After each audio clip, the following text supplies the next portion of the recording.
This is Ready, Set, Reiki, a podcast about Reiki and all energy work, from the curious beginner to the seasoned master teacher, welcoming all systems, all lineages, and all levels. Reiki is a journey and not a destination. And on this Ready, Set, Reiki journey, I refer to myself as a guide. So I'm Tracy C. Wright, and this is Ready, Set, Reiki. Hello, beautiful listeners. Welcome. Tracy C. Right here. I am so honored to have an amazing guest today, Tyler Gines. Now, he is a transformational guide, modern day medicine man with 14 coaching certifications. Now, he helps leaders and visionaries unlock their true potential by aligning energy, intuition, and manifestation. His work bridges ancient wisdom with modern transformation, empowering others to step into abundance, purpose, and power. Tyler, welcome to Ready, Set, Reiki. Thank you so much for having me, Tracy. I'm excited to be here, and thank you everyone for who's listening. Wonderful. So I cannot wait to begin our journey here and to find out more about you. So right before our going live here, we talked about, and we seem to have a lot of things in common. So I can't wait. So Tyler, tell us a little bit about yourself. Yes, absolutely. So my name is Tyler. I was born and raised in Salt Lake City, Utah, and currently reside here. And in 2019, I kind of started to discover that I wanted more in my life. I was working in corporate. I was the youngest sales leader, and I was the most sought after escrow officer here in Utah. By the time I was 22, I had cleared six figures. And then I had also now purchased three dream homes by the time I was 23 or 27. Wow. Sorry, not 23. I wish I was 23, 27. And then I had actually driven all three of my dream cars by that age as well. And Wow. the last one had been, it's paid off. And it's been my favorite car since I bought it, obviously, because it was a dream. In 2020, obviously the world shut down, and we were all kind of forced to go inside and kind of start to learn how to get uncomfortable with, or sit in the discomfort and be comfortable with it. I didn't know really what was preparing. And in 2020, my friend was like, hey, let's do 75 hard. So I was like, okay, I'm in. Cool, great, whatever. And on one of my walks, I was outside in the middle of a city, and there was an owl hooting at me. I've never seen an owl in the middle of a city that way. And so I grab my phone and I take a picture, and there's this giant green orb. And Wow. I was like, oh, this must be like something really cool. Of course, I didn't know what was going on at that point, but I was like, oh, it's a sign, because, everything's a sign. Of course. And I was like, okay, cool, great. So I looked up like what an owl meant, and then the green orb, and the green orb was a portal into the spiritual realm. And I was like, okay. And then I ended up doing like a card reading with somebody. I wish she still did readings because she was so good. And she actually told me an owl is one of my guides. So then fast forward to 2021, and I'm out of town for a weekend, and I had rescued two dogs in 2019. They were French bulldogs. Threw them on my vision board. I was like, cool, this is going to happen. Ended up with two of them 2 weeks later that I had rescued. And so in 2021, after I had done this 75 hard, about 6 to 8 months later, I was out of town, and one of my dogs was hit and killed by a car. Oh my goodness. And I was like, okay, so that cracked open a whole new level of what in the world is happening. And so I had to sit in that discomfort once again after the world. I had just started to get back to normal, feeling normal after being like closed in. And in that moment, obviously my heart was like torn apart. And I was like, okay. So then fast forward a little bit further into February of 2022, I get an email from Delta saying, hey, Australia is open for visitors. Now, I don't know if anybody's ever been to Australia, but Australia holds some pretty spiritual wisdom I don't know if they call them states or cities. It's a city to me, but Byron Bay. Okay. And beforehand, I was like, oh, I need to go register and take a Reiki course. So I mentioned it to one of my real estate clients. Sure enough, of course, everything lines up, and I'm enrolled in a Reiki course. And I was supposed to do it before I went to Australia. Well, my Reiki master broke her foot. And I was like, what in the world? So I was like, okay. So I go to Australia. I find that in Byron Bay, as I processed my dog's passing and the grief through breath work in Byron Bay, the most spiritual place at that point for me. And I realized, oh, I had to go through this process first to actually understand the energy of Reiki. So then I got home, and literally like a week or two later, I was in the Reiki course, becoming a Reiki practitioner of 1 and 2. And I was like, oh my gosh, this is incredible. And I'm a firm believer that we're not really learning a new skill, we're remembering Mm, that we've had in the past. And right. so it was just really cool to like reconnect with that. And then since I've now become a Reiki master teacher, I have those 14, actually there's 15 coaching certifications now. I just got another one. I probably need a certificate from the universe that says no more certificates needed. I am certified to work with people with PTSD, addiction, and trauma, over 500 hours of training. Wow. It has been a journey since obviously with my dog, and here Wow. now holding actually four. I've got I've got the Reiki 1 and 2 placements for Yasui Tibetan plus the 3 in Master. I also have Yasui Holy Fire 1 and 2, and then also just recently attuned to Yasui Holy Fire 3 in Master.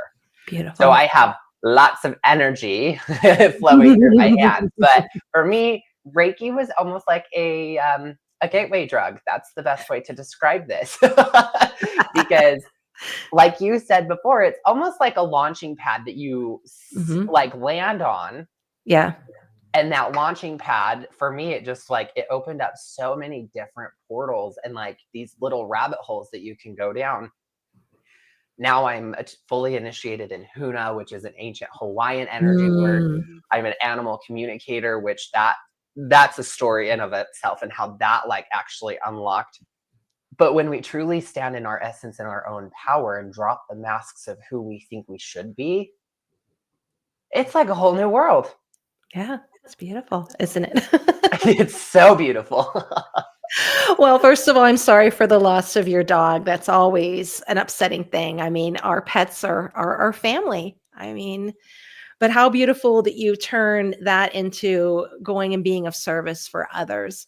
But I always kind of look as Reiki as, you're climbing up those steps, those ladder to the high dive, right? And you're looking Yep. down at the water, and Reiki's giving you that little nudge, that little bit of courage to just dive off, to land in that pool and just have an amazing adventure and just enjoy being in the water. So many opportunities out there that it can lead to. So if you go and explore Reiki and it's just not your just right, keep going. There's so many different systems out there, as you had mentioned as well, Tibetan and Holy Fire, and you might feel that just right energy for you. And it's so subjective too, because you and I could take the same course, right?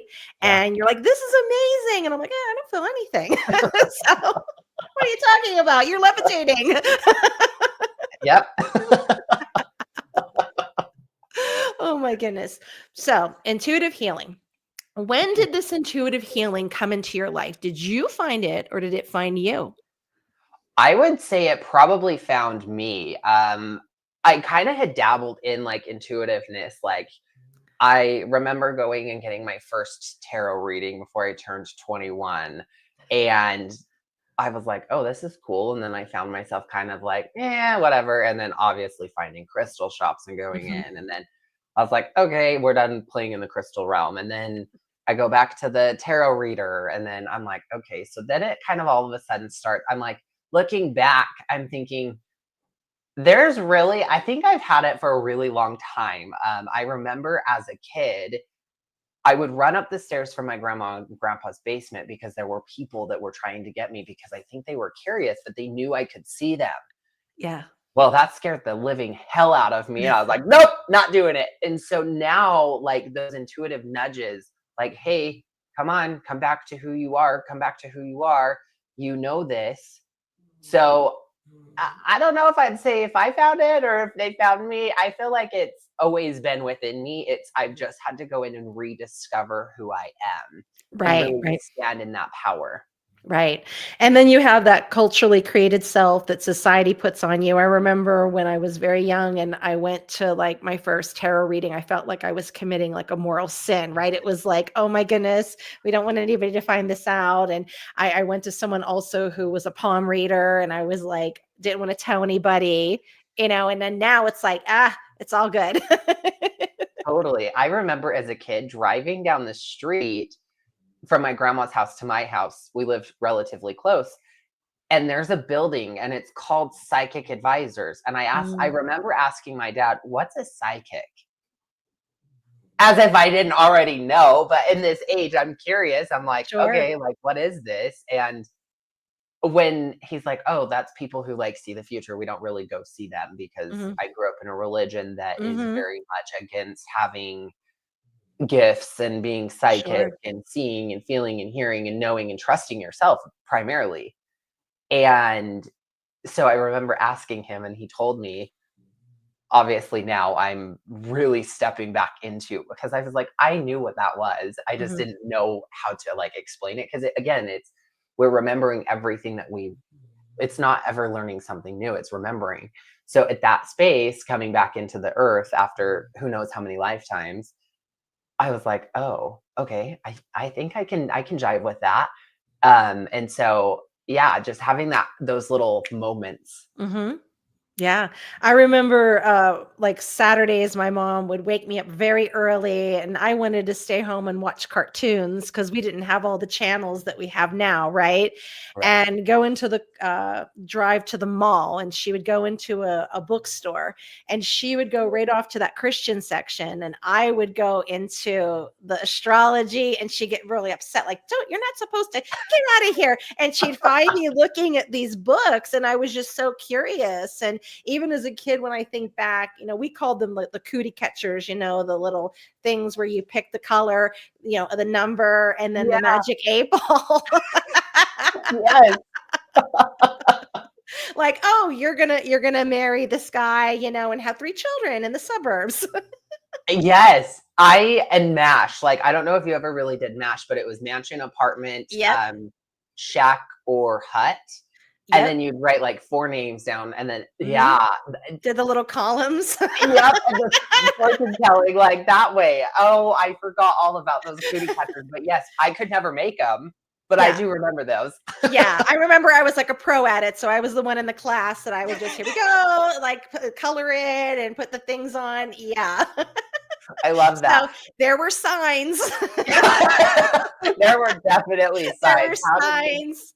How did we miss the signs? I don't know. Right, right, and then also when you said about how, like, things would follow you in the home, now it made me flash back to when I was little. I would see, like, I guess, spirit dogs, and I guess my grandparents were like, I thought I was talking to dogs, and they just thought like I wanted a dog. But today I have like 6 Cavalier King Charles. I've always had Wow. these dogs around me for the last 12 years. But as a little kid, I had these dogs, and this is really going to age me. I guess they had some type of like leash that kind of uh was hard, that you can imagine you had a dog. It was some type of play one. And they bought me one of those and like, go walk your imaginary dog, Tracy. And of course, here I am, because it was this stiff type of leash that you had a little thing for like the harness for the dog. And so, yeah, and they bought me one of those. So, That brings up so many memories for me as you say that. I'm sitting here, I'm like, "Oh my gosh." I remember I would put in a bowl Kicks, the cereal Kicks in a bowl and a water dish. So I actually just did a social media post about this because obviously the animal communication and hmm, like hmm, sharing my sessions. But I remember there was this one time when I was like in kindergarten and the chickens were so cool and watching them hatch and being a part of that. Well, I tried to hatch a refrigerator egg. mm. And that keyword, that doesn't work. If you ever try, it doesn't work. And then so after I did that, I was like, okay, I could never have animals that weren't in a cage. They all had Hmm. to be fish or they had to be hermit crabs. I could never have dogs. But I Right. too had imaginary dogs. I also had imaginary kids. Yeah. And my imagination, so thank you for bringing that memory back up. Like that was so fun to reminisce that.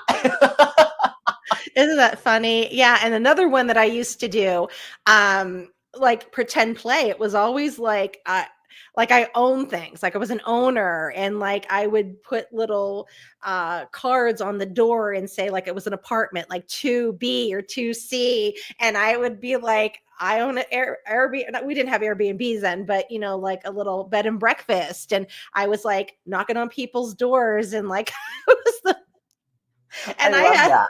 I had a psychic tell me you were a land baroness in another life. I mean, tell me that doesn't track. I know, this is something else. So lots of certifications, you've worked really hard, you're out there, you're sharing your gift with so many people. What are some of the misconceptions that you find about intuitive healing? That's a great question. A lot of people think that like, a lot of people blend spirituality and religion together. Mhm. And I'm like, okay, first of all, spirituality and religion are two different things. You Right. can be spiritual and be religious. Mhm. It really just depends on your definition. So that is one of the biggest misconceptions is, oh, I'm not spiritual. Like my religion doesn't allow that. And it's like, well, you're allowed to go in and create your own definition of spirituality and you can follow that religion. So that one's been one of the biggest ones because if you people always say like, oh, that's too woo woo. Mhm. But really, like, why is woo woo even a word? Because if you Right. think about woo woo, it's just energy and everything is energy. Mhm. The chairs we're sitting on are energy, our computers are energy, like, I am Right. energy, you are energy, money is energy. So let's take that freaking word out and throw it in the trash because Sure. woo woo is not a thing. And so when people say, like, oh, that's too woo woo, it's like, okay, well, I understand that it's woo woo, but it's energy actually. So no, that doesn't work. And Sure. then the other one is a lot of people, the biggest misconceptions is, well, I'm not intuitive like you. I do believe Mhm. that everyone has an intuition. It is Oh, yeah. not something that we have to like, it's not something we learn how to, it's something we learn how to do, but it's not something that we just earn, basically. It's not a Mhm. badge. Like we all have an intuition. We just have to take those steps in order to reclaim and reconnect with our intuition. Sure. Yeah. So many of us walk around based on our past conditioning, the way we've been Mhm. raised. Like I was disconnected from mine growing up in a religion that's like, no, you Mhm. don't listen to you and trust yourself. And I was like, okay, now I'm really leaning into it. And it's astrologically, I'm a Cancer rising and a Pisces sun and an Aries moon. So I have a lot of water. I know Aries is fire, but I have a lot of water in my chart. Mhm. Water is very intuitive, very spiritual. And so now I'm just really reclaiming and going back into who I truly am. So anybody who's out there that's like, I don't know if that's for me, it's like, well, just find that one thing that really lights you up at first. It could be human design, it could be freaking astrology, it could be tarot cards or oracle cards, it could be literally freaking Buddhas. Like I remember the first time I found a Buddha, and then all of a sudden it's like, oh my gosh, this is so cool. And then here I am. I've got 15 certifications. I've got hypnotherapy. I've got Reiki. I've got coaching. So it really is just about remembering who you are and Right. getting out of your own way. Yeah. And I get it too the other way where people will say that I'm not religious. They'll say like, well, this isn't of God. And that like, and then get on me, like, you need to go to church. And I'm like, I have a relationship with God, right? I mean, I kind of color myself religious and spiritual as well, and you can be both. You are able to, and get this with the yoga as well, like, oh, that's not of God. Well, when I'm in connection with that, that's who I'm connecting with. I'm not thinking of anything else other than, being in that moment, being in the present moment, being grateful, and through prayer. And that's so individual, and I think that's why holy fire resonated with me. It's not religious, but you can bring in God, Holy Spirit if you like. It's that choice. up to you with it. So if it's something, a matter of finding that particular healer, everyone's going to be different. There's some that are going to work with archangels, angels, they'll bring in Jesus, they'll bring in Buddha, they'll maybe say a God of your own understanding. So it's just a matter of finding that particular practitioner. But we're so kind of umbrellaed under, nope, you have to be this pagan, which there's nothing wrong with being pagan, right? But you have to be like, oh my goodness, you're going to go to hell. But isn't this the same concept of what Jesus did and the disciples did as they walked the earth? It was about love. It was about service. So this is what this is. I'm not claiming that when I touch you, you will rise up and walk, right? No walking on water.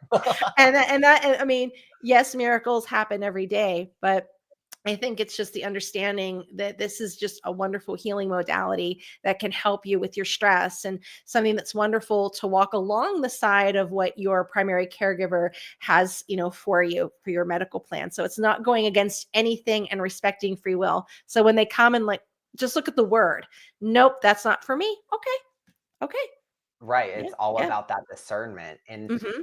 back in January, we actually went to the Human Evolution of Consciousness in San Diego. And we heard Greg Braden talk, and Greg Braden has gone in and actually scientifically, our DNA actually is coded that says, I am God Sure. in our DNA. So it's Yeah. really like your definition is perfect. Like it could be God, it could be universe, it could be Of source. Like course. whatever is an alignment for you is perfect. And when you go in and kind of start to look at like scientifically, like we're all just here trying to figure out how source sees us. Mm-hmm. We all came Mm-hmm. to individuate, and we're all learning through this thing that we all decided was a good idea to come and experience, was life as a human. I don't know Sure. who in the world thought that was a good idea, especially right now. Yes. But so it's just really cool, like when you go and look at the scientific behind it as well, Sure. and seeing Sure. your DNA say like, I am God. That Right. is so powerful. And it Right. like blew my mind to see like, oh, okay. And the way he calculated it, I was like, I'm not a scientist, I'm not a chemist, I'm not a physicist. Like, nope, not for me. But I was like, that is really cool. Right. Prior to kind of the arrival of Holy Fire, I believe it came about in 2014. So this was a few years before. I taught at a Christian school. So I taught transitional kindergarten. Uh-huh. And during the morning time, we would do our Bible verses, tell a Bible story. And through the resource room, I found a very, I mean, and I don't want to say old because it's in this, it was from the 60s, and it was, the coloring was so uh, kind of dull a little bit, and it showed visuals of different kind of scenes from the Bible. And I was teaching the ascension of Jesus going back into heaven after he had been crucified and died. And this particular picture, I was just so taken by it, because as he went up into the heaven, he gave everyone little fires, little flames, little holy fires. And you could see the disciples as he's up in heaven, going to heaven with the fire. And that always stuck with me. And it was that idea that I'm leaving part of God within you. God is within you. And that kind of resonates what you story that you shared. And so when Holy Fire came along and that connection, it made me remember that fire within us, that flame within us. So that's what I kind of always remember when I think of, we have this within us, and it's a gift that we're sharing with the world. Totally. Yeah, it's so crazy to like see how everything is so interconnected and Exactly. interrelated. Exactly. Yeah. So helping others on your journey, being of service, helping with transformations. But what has been the biggest challenge or struggle you faced in your own healing journey? Oh man. Where do I begin? That seems like a long timeline of things. I think one of the hardest parts for me was really, it's when I lost my dog. Mm, Um, it's so fascinating because in the past, like I've gone through and like I was abused during my parents' divorce because it was a mm, he said, she said type of vibe. sure. Um, well, I remember I had cut my mom off at 19 just because I was like, nope, we're not Hmm. doing this anymore. I've now since healed that. But so in 2019, I actually had a near-death experience. Mm. And I had a 17-year-old girl come across 3 lanes of traffic and T-bone me.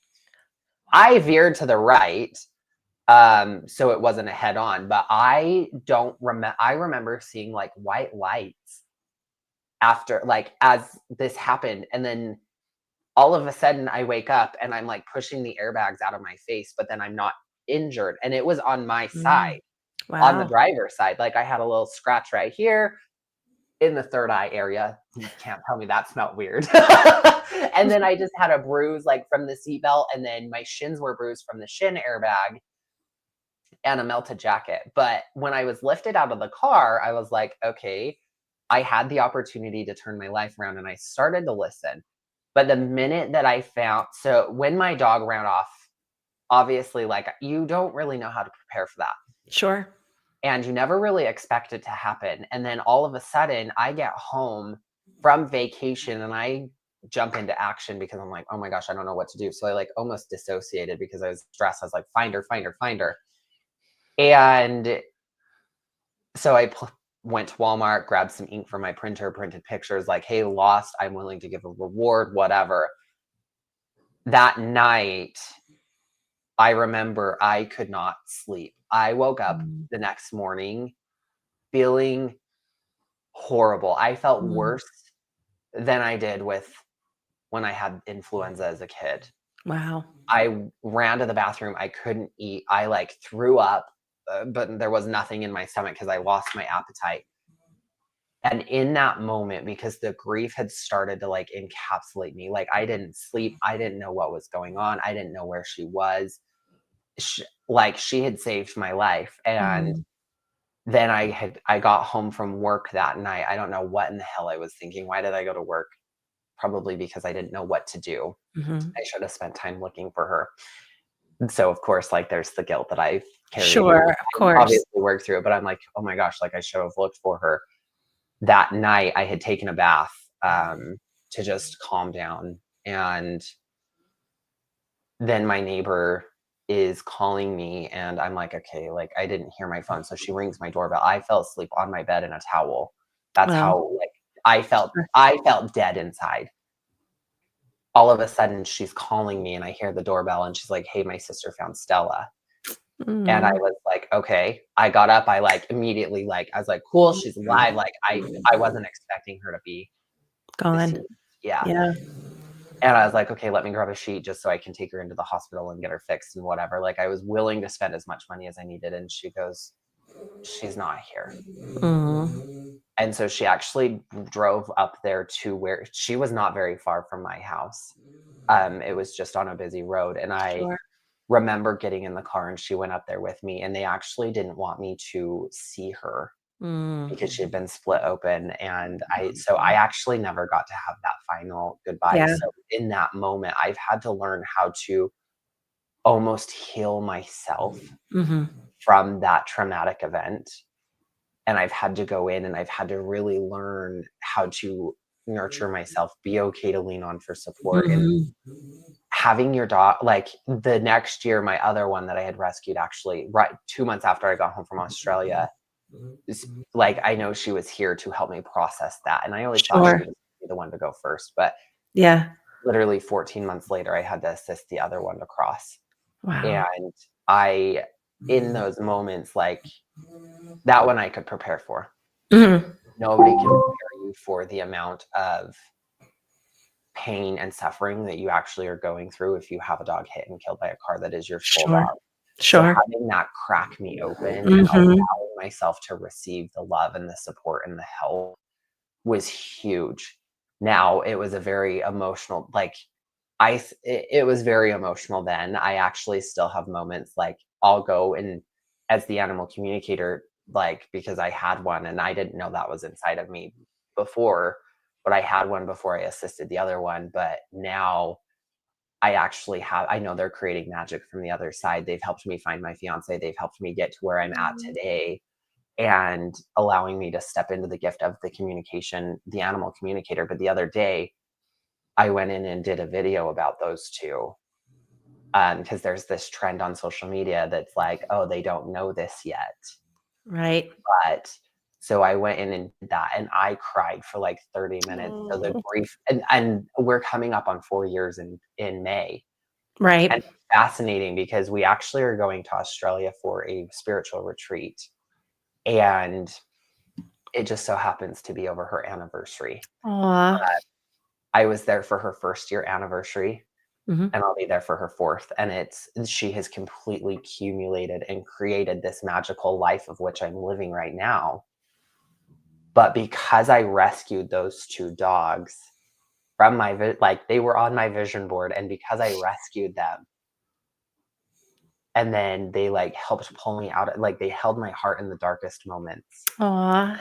And now I'm like, oh, I see the magic you're creating. And I remember in my communication session when I was about to help the other one cross, I heard,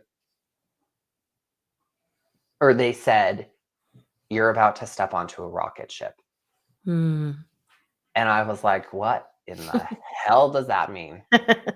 Oh, I got it. I got it a couple of years later. I was like, oh, this is what you meant. Because then it led me to becoming this coach and going, like, Sure. I found a podcast actually just right after she passed, that changed my life. I was like, oh my gosh, I could become a life coach. Because Sure. becoming a life coach, it's like becoming a real estate agent. Everybody thinks they can do it. Right, right. I was like, now that I've been in it, I'm like, yeah, I don't know if I really want to be the coach. I want Sure. to do other things. But I found this podcast changed my life. Then I found myself at Tony Robbins meeting all of these life coaches. I was like, oh, Wow. another sign. Found myself registered for a NLP certification. Went through Okay. my first breakthrough, ended up getting a single family home through the breakthrough. And then the guy's like, hey, I can't help you get where you want. I'm going to transfer you over to these people to find my fiance. There you go. I was like, Wow. oh, 'cause then even when I was in Australia, I heard this is my last solo trip. Sure. Sure enough, literally, that was in May. The following April, like almost a year later, I'm with my person. Like Wow. I'm engaged, like we're living our life together and traveling the world. So that little dog, or those little dogs, I should say, Yeah. have created, I'm like, oh, this is the rocket ship you were talking about. I Mhm, went through and mhm. accelerated my growth and my healing, healed so fast. I mean, almost like, again, 15 coaching certifications in 2 years is kind of a little insane. I don't know who I thought that was a good idea. But as like I'm certified to train in NLP, like I'm an NLP trainer now. Sure. Um, so I've gone all the way through advanced trauma, PTSD, addiction. That is the rocket ship they were talking about. My life Mm. accelerated. So this little being is creating all of this magic. And it all started because I was like, oh, I'm going to do Reiki. Well, thank you And for sharing that, and yeah, congratulations on your engagement. How thank you. wonderful. It's an amazing story. I love it. I love it. It just shows you you never know where the universe is going to take you, but you led with an open heart. How beautiful. And look at the blessings all around you. Totally. So when it is time for you to get an energetic tune up, what are you looking for in an intuitive healer? What? Okay, that is a great question. So I want somebody that, number one, I feel safe with. I don't want to just go to some random person, and you never know what type of energy somebody is carrying. Now, I'm also training under a shaman who trained under another shaman for 30 years. So Oh, I'm being wow. attuned to shamanic energy right now. So I'm like a sponge once again. I'm like, again, I don't know who in the world thought that I was like, okay, let's go do all these things. I know. But being attuned to that, like I have to be careful if people's frequencies are not where mine is at. It is a little bit harder, and I don't know Mhm. what kind of energy I'm actually pulling in. So, number one, trust your intuition when going to be attuned or getting that tune up, because you want to make sure, number one, you're in alignment with yourself, but you Mhm. want to make sure it's in alignment with your Reiki practitioner or your intuitive healer. Because if you're not going to be in alignment, then who knows what that's going to open up for Mhm. you. It's all about that discernment and knowing what's right and what's wrong and being in that true alignment for yourself. So for me, when I got, like, I remember my neighbor who found my dog, she was a Reiki practitioner. Oh, wow. And at first, like, I was a little skeptical. I was like, okay. So then I dipped my toe in, and then she ended up doing a couple sessions for me, which was really cool. Um, but it's always about checking in and making sure that it's number one in alignment for myself. But am I aligned with the person or intuitive healer I'm going to visit? Mhm. Because I don't want to be attaching myself to any energy that's not for me. And so being able to discern that, because if you're not in alignment, who knows, like, if you know, like, you're gonna have that hit and you're gonna be like, Mhm. oh, I got it. So those energy attunements or those tune-ups for me, I'm all about checking in with my intuition. But I always say, when the student's ready, the teacher appears. Right. And I'm a firm believer in that. So your intuitive healers are those teachers. And if you have one and that all of a sudden just appears in your life, odds are you're supposed to be, there's a reason that you're being Mhm. brought together. Because I don't just go actively seeking intuitive healers. I don't actively go and seek tarot readings. I did at one point. Now I'm not so very, I'm not, I get all my tarot readings from TikTok and Instagram. Sure. Say yeah, and there's nothing wrong with that because this is a teachable moment too. I think as the healing journey, we go and we reach out and we go through that little phase where we're going to all the card readers and we're going to all the psychics, and then we kind of get to a point that we're like, yeah, we don't need that. We'll trust our own intuition, and then moving forward. But yeah, I do the same thing. I go on TikTok and see the it's just fascinating to me because there's such a variety out there. So. Yeah. I remember, so before I met my fiance, there was this video on TikTok and it said, somebody needs to pack their bags. Somebody's going to be traveling a lot. Literally, after I saw that video, I was like, I was gone for the first 2 years of my relationship with my partner. We Mhm. were gone at least once a month. Wow. And it was like longer times. Like I was like, I remember that TikTok video. So there are people out there that, like, I don't know if I've ever seen that person again since. Sure, Like, sure. I guess I just needed that one video, and then I wish I could go back and find it and be like, "So remember this video? Like, this was 2 years ago. Of Pack your course. bags, you're gonna be traveling a lot." I'd love to Yeah. go in and just be like, "This is everything I've done." Like, I've been to California multiple Mhm. times, and Hawaii, and Bali, and I would love to just go and share, like, "You changed my life Yeah. because of that." Yeah. And it's so crazy to see some of those people, they're like, "Hey, you're gonna be traveling a lot." I'm like, "Oh, Oh, okay." yeah. Yeah. And the people I saw 2 or 3 years ago, I'm not seeing them anymore because number 1, my vibration is now in a different place, that Yeah. frequency. So now I'm seeing different people, like, I've had Mhm. the honor to meet you, and there's a reason that you and I have been brought together. Yeah. And I can't, I'm so excited to, like, I'm sure there's, like, some collaboration possibly that Of ends up coming course. coming through Yeah. and being like, "Oh, okay, this is really cool." So, yeah, the evolution of us as humans is so crazy.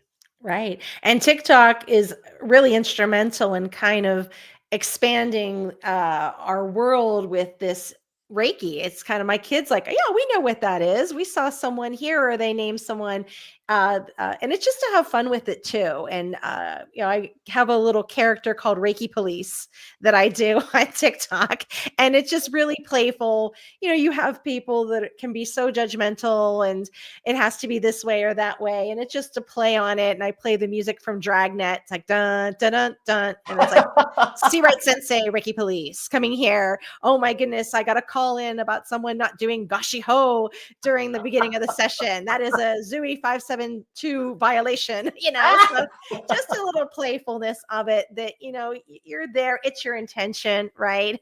We're helping others. We're being of service. So yeah. Totally. But And I mean, people do go on TikTok even and do, like, the Reiki healings, and, like, I'm mhm, like, I've never done that, and I'm like, I'm curious to know, like, what the response is. I've actually never really truly felt, the Reiki coming from those people mhm, that have been doing it, and I'm like, mhm. "Okay, I'm down to, like, just, like, try it and experience," but then now again, I'm not seeing all of Sure, them. I'm like, "Oh, sure. okay." Yeah, I've had a couple on the podcast. One is called the Reiki Fairy, so she does different things and she mixes it up with ASMR. And then Magical Ali the Healer, she does one as well. Oh, So she cool. does Christ-centered Reiki. And so Wow. she's on there. So she's on there pretty frequently. But yeah, there's a nice variety on there, and it's just a matter of finding your right one. I mean, I usually just kind of go scrolling and then whoa, I feel that, and then I pause and I check it out. My latest one is a gentleman that does he does hypnosis, so I don't believe Oh, he does Reiki, but he's done this for quite some time. And I think what caught me was his hook line is, you're sleeping with a hypnotist. I'm the Hugh Hefner. I'm the Hugh Hefner of TikTok. My little bunnies, I'm going to guide you into sleep. And I think that was just it for me. that I would be like, I'd be curious too to be like, oh, I'm curious about what this I guy's was listening all to him. about. Yeah, and his background is he was an exotic dancer, but he's very talented in hypnosis and trained. And so he's like, I'm doing this. And he's like, let's push. And he channels it and he guides you through it. And just his voice at this point. So I've been, and Thursdays, I think he does past life regression on that as well. Oh, And wow. he puts me out and you come on and like, tell me how many times you slept with me. Ah! Hashtag new. And this is how you become what you want to be, like Sure.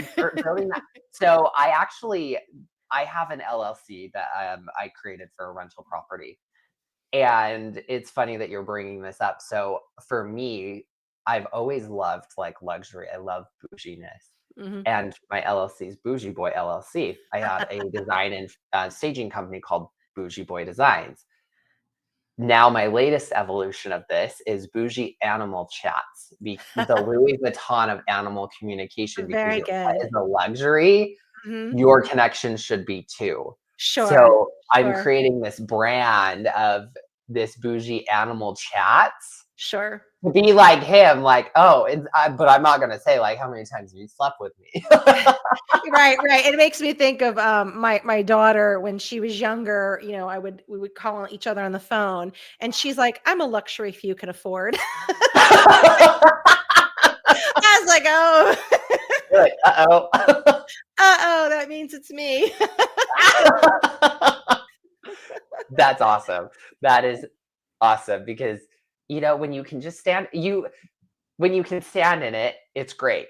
But Mhm. then it's funny because I say bougie, but make it spiritual Sure, because sure. we can still have the luxuries, like even if we're a spiritual being, like, okay, you want a Gucci bag or you want to be Yeah, have a Louis Vuitton or sure, sure. you're allowed to have those nice things because that Yeah. invites the flow of abundance into your life.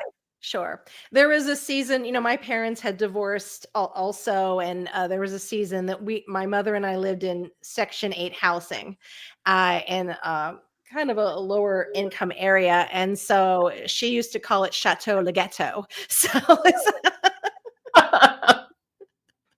Chateau the Ghetto. I Le love that. Ghetto. So That's that's what she used so to call it funny. when we lived there. We eventually, got out, but there was that season where it was like, okay, nothing's wrong with that, and it helped us out through that season. But yeah, that's what she used to call it. So. That's awesome. I love that so much. So, what advice would you give someone who is just entering spiritual work? Good luck.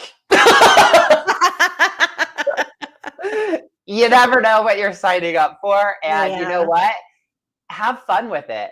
Like I said, good luck because again, like Mhm. as you enter the spiritual world, the reason I say good luck is because there's literally so many damn loopholes that you can go Mhm. in, and you're Yeah. like, oh, all of a sudden I'm in this loop and I like this Mhm. loop and what I'm learning. Oh, now I'm going to jump over here. Now, not everybody's a manifesting generator. You may find Mhm. the one thing and be like, oh my gosh, this is so cool. But allow yourself to experiment, allow yourself to have fun. And again, good luck because it seems like the more you go, it's like the more you can create and the more you can all of a sudden you're like, it's almost like the Twilight Zone in Mhm. a way. And Yeah. so just digging into that spirituality is so Sure. fun. Right, right, and also be careful what you wish for too, because Oh yeah. I had manifested a space, and it came at a time where I had, like, everything going on, and it was like, what's happening?" I had prayed and asked for this, and here it is, and I think I don't want it now. Yep. Be specific when you manifest. Yes, If you want yes, abundance, yeah. make sure you're specific about Sure. what abundance. Sure, and I tell people that all the time, like, if you're manifesting a pair of, like, Adidas shoes, and you get a box of shoes and they're Adidas, and like, "Man, they're the wrong color and they're a size 2. I needed an 8.5, in white," right? I had, I was in a big, Zoom meeting, over COVID with Kyle Gray. I don't know if you're familiar with him, card reader, intuitive, and everything, Have and, a deck of his cards right there. Colette Baron Reed. So I won. I got picked as one of the people that had a reading, and so I was getting ready to move from Pittsburgh to El Paso, and I didn't want to go. I was like kicking and screaming, and my question was so specific. And I actually got picked because my screen, when we had it off, had my Cavalier King Charles on it. And Kyle goes, "Oh, I those are dogs. I like her dogs. We'll pick her." And my question was, he goes, "That is the most specific question I have ever heard." It was so detailed, like, about El Paso, but they gave me the spiritual thumbs up, to come out here. So, but yeah, Wow. be very, very specific. So, what books do you recommend? um, Surrender Experiment by Michael Singer, #1. That one is literally I'm still learning what that lesson of surrender means. But also The Untethered Soul. Mhm, Those The Untethered Soul is what really transformed. Now, the first couple book chapters for me were a little bit hard. That does not have to be the case for you. mhm, I'm not an avid reader. Reading is not my favorite thing to mhm. do. However, I have found those couple books. Once I got through the first couple chapters of The Untethered Soul, it was like I was like, "Holy smokes! Like, there's so much in here. I should probably go back and reread it." Then also the Surrender Experiment, the way he describes that one just captivated so much of my attention. And it is a beautiful story of like how he created his life all because he surrendered. Now there was resistance, Mhm. obviously, at times, Sure. but then once he got in, he's like, "Oh, I got it. I understand." Beautiful, beautiful. Yeah. So, what services do you offer? Classes, trainings, events? Yes. So I'm a Reiki master teacher. I do in-person Reiki trainings. I also do them via Zoom. I'm doing NLP trainings and certifying people to become NLP practitioners and so forth. I do animal communication sessions, which that one's lighting me up the absolute most right Mhm. now. I also do like the distance Reiki. I do hypnosis sessions. I work with animal medicine from the shamanic energy. So I am kind of all over the place with Beautiful. what I offer, and that's because they're all tools that have changed my life. I want to bring them to others to change their life. Beautiful. And where can we find you if they want to reach out and get a session with you? Absolutely. So Instagram at Tyler_Gines, Gines, and then also on TikTok as at Tyler_Gines. I am also on Facebook as well, Tyler Gines. Okay. And that is online and in person. You want to let everyone know in person where you are? Yep, I'm in Utah, and I do plan to expand that, and I would love to do actual like retreats where you're attuned to the energy in like different states. So that Beautiful. is on the future, but as of right now, they are in Utah. Excellent. All right. Well, that ends the first part of our journey. I'm going to continue to guide you on to the second part, which is questions from listeners and Reiki students. So here we go. Number one, I am starting out as a coach. Do you think it's beneficial to obtain multiple certifications? So it depends on what your actual goal is with those certifications. It depends on the way you want to do it. I may or may not have accidentally become addicted to getting certifications because I love learning. And this is how I ended up with 15 of them. Now, Sure. you can always take and get one certification and practice it. Hmm. Or if you want to continue on your journey, I think it is a really great way to build credibility and a great way to edify yourself. And Sure. it is not always necessary as long as you have like a baseline of it and understanding, because there's a lot of people out there who claim to be coaches that actually Mm, don't have any formal training and they sure. just think they can do it. again, like one certification, as long as you have an understanding of how to do it, I think that is a great way. Now, again, if you're addicted to learning like I am and learning new tools and wanting to like transform every possible thing and get as advanced as possible, keep going. Sure. There's no right or wrong answer to that. It's completely up to how you feel and want to do. Sure. And I did the same thing as you. I was just taking one thing after another. It was almost like I was thirsty for the information. And now I've gotten to a point, and it's not to a point where I know everything, but I feel like, I think I need to just be in this season of doing and not collect these things, and take one more certification. I need to be out there and doing the work and experiencing things that. So you'll get that inner sense of guidance on the right thing to do. Yeah. So number 2, how did you know you were ready to leave the corporate world? Oh, that one was a nice kick in the face from the universe because as I had started to evolve and grow myself, I was now no longer in alignment with what I was creating, or where I Yeah. was at. The universe, it can either be subtle or it can be a nice kick in the face. It's not Mhm. always going to be gentle. I was laid off from corporate America. Mm. Now I'd been toying around with that. And as soon as I was laid off, it was almost like a blessing in disguise. Mhm. I had started to get burnt out, but I was like, there's more for me out Yeah. there. That is a scary leap of faith. Mhm. And this is where I had to turn to psychics that were outside. Like I could not, because I was so in the emotion, Mhm. I had to seek external guidance in order to figure it out. Sure. And they had all said, just take the leap. And I'm Mhm. so glad I did because it's allowed me to open up so much more. So for me, the universe is what decided for me to leave the corporate world. Sure. I didn't Yeah. I didn't Isn't get the that choice. Isn't that interesting with those of us that are intuitive? We're able to be next to someone and we can see things and kind of help guide them. But then when it's in our own personal lives, it's like the static on a radio station. We just can't hear it clearly. And we Yep, need to go to someone else to kind of clear it for us to get that understanding. Yeah, it yep. just gets, like, what do I do? And then you start doubting yourself. And it's like, wait a minute, like, I need to be using my own tools here. Right, but then when you're so in that emotion, it's almost Hmm. hard to hear and It understand is. yourself. Yeah, and you question everything. Yeah. Number 3, how do you respond to people who question energy workers and intuitive healers, that they feel that this isn't necessary for healing? That is a great question. So, my grandparents, bless their heart, my grandma actually just had at first we thought it was a heart attack, but there was like her blood Mm, pressure a couple weeks ago. And when I went and visited her, they were kind of asking questions. And it's really hard to explain to people like what you do if they don't have the understanding. mhm, And so it's like the curiosity is there. Now, when people are like, oh, it's not necessary, you just have to hold that space for them and mhm, allow them to process and feel what they need to feel. mhm, They're on their own journey. Now, if you can plant those little seeds for them, they're always going to end up coming back.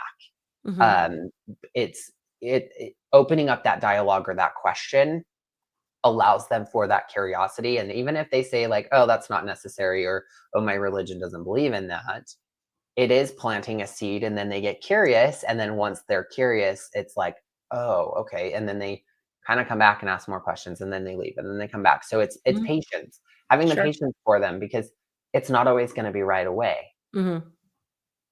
Beautiful. Well, that was our last question. As we've been talking, is there something that you may have forgotten or something that you want to share with the listeners? The floor is yours. I feel like I did cover a lot. I feel like I talked your ears off. So thanks for all listening because this was wonderful. Wonderful.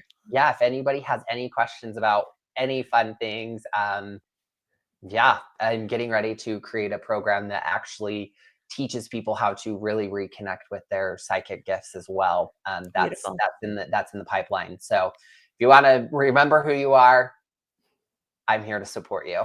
Beautiful. Well, thank you for doing what you do, Tyler. What a gift. What a wonderful energy to bring to the world. So, thank you for your service. Thank you for your time. Thank you for being here on this journey with me. Yes, thank you. Thanks for having me. It's been wonderful. All right, my wonderful listeners, if you'd like your question featured on the podcast, reach out www.readysetricky.com. My name's Tracy C. Wright, and this has been Ready Set Reiki.